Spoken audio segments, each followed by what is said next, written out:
আসসালামু আলাইকুম। সবাই কেমন আছেন? আজকে আমি আলুর বড়া বানাবো। আর সেজন্য আমি হলুদ, মরিচ, ধনিয়া গুঁড়ো এবং স্বাদ মতো লবণ দিয়ে দিলাম। আর সেই সাথে আমি কিছুটা পানি দিয়ে একসাথে মিক্সড করে তারপর আমি আলুর সাথে মিশিয়ে নিব। আর আলুগুলো আমি মিডিয়াম পাতলা করে কেটে নিয়েছি। আর এভাবে কিন্তু আমি বড়াটা বানিয়ে নিব।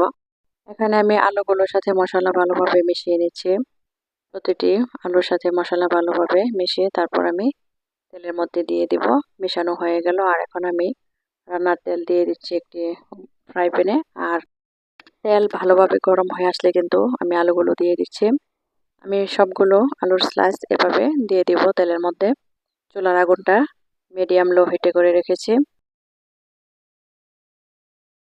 আর তাতে করে আমি বড়াটা ভালোভাবে সিদ্ধ করে নেব। আর বেশি আগুনের তাপ দিলে কিন্তু বড়াগুলো পুড়ে যাবে, খেতে ভালো লাগবে না, সিদ্ধ হবে না। এখন আমি ঢেকে দিয়েছি, তারপর আমি সিদ্ধ করে নেব। কিছুক্ষণ পর আমি বড়াগুলো উল্টিয়ে দিচ্ছি। প্রতিটি বড়া আমি এভাবেই উল্টিয়ে দিব। এই পিঠ হয়ে আসলে আমি আরেক পিঠ সিদ্ধ করে নিব। তবে আলুর বড়া বানাতে কিন্তু খুব বেশি একটা সময় লাগে না। তবে এভাবে বড়াটা খেতে কিন্তু অসম্ভব রকমের মজা হয়। বিশেষ করে বাচ্চারা কিন্তু অনেক পছন্দ করে। আসলে বড়া ভাজি জিনিসটা কিন্তু আমরা ছোট বড় সকলে খুব পছন্দ করি। তো আমি বড়াগুলো ভালোভাবে নেড়ে চেড়ে দিয়েছি, যাতে করে মশলা যেন আলুর সাথে ভাজা ভাজা হয়ে যায়।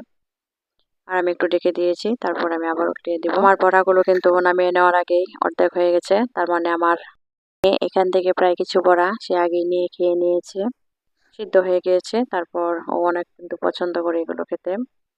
তো আমি প্রায় সময় কিন্তু ওদেরকে এরকম ভাবে বড়া বানিয়ে দেই। তো আমার বড়াগুলো কেমন হয়েছে? সবাই ভালো থাকবেন, সুস্থ থাকবেন। আল্লাহ হাফেজ।